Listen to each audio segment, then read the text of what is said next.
the real breakthrough for me was I befriended the curator of the Jung Museum in the Burg Hölzli Hospital in Zurich. And at a certain point he said to me, who is this patient that you're interested in? I said, she's called Sabine Spielrein.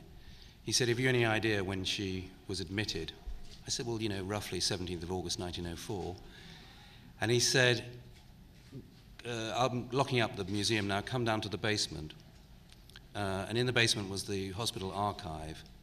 And he took a black ledger off the shelves, and it was the case notes of Sabine Spielrein, written, typed by Jung with his handwritten remarks in the margin.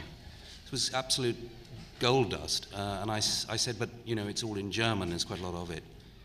He said, well, you've got half an hour and there's a photocopier in the corner. Well, I would say that I think in the hands of another director who was less assured, less knowledgeable, less well-read about the subject matter, about both Freud and Jung and Spielrein, it would have been a very dull movie, I think. And you know, someone who had felt the pressure all the time of making an important movie about an important subject. And I think that the best thing that David did, which is what I've experienced always with him, is that he instills confidence by creating a calm, professional, and fun atmosphere on the set. What keeps you grounded? I don't know what keeps me grounded. I mean, acting as therapy, yes. I think a lot of people do say that they use acting as therapy. I don't really go for that. I mean, I think that it's incredibly cathartic.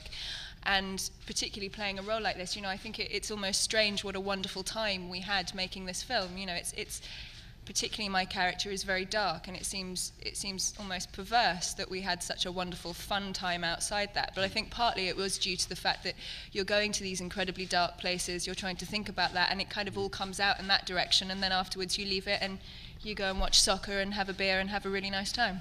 For me, one of the attractions of doing a biopic is resurrection. You know, you were really trying to bring these people back to life because you would like to see them in action.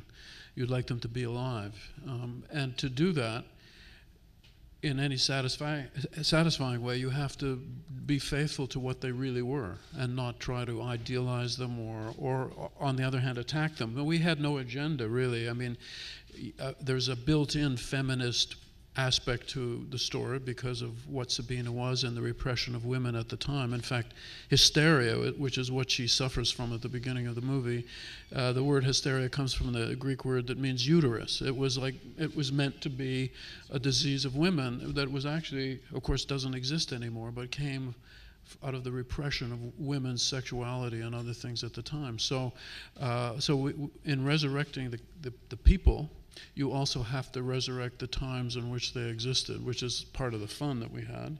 Yeah, and I always work from the principle that what really happened is bound to be more interesting than anything you can invent. So the work was really to delve into, you know, what really happened between these three people.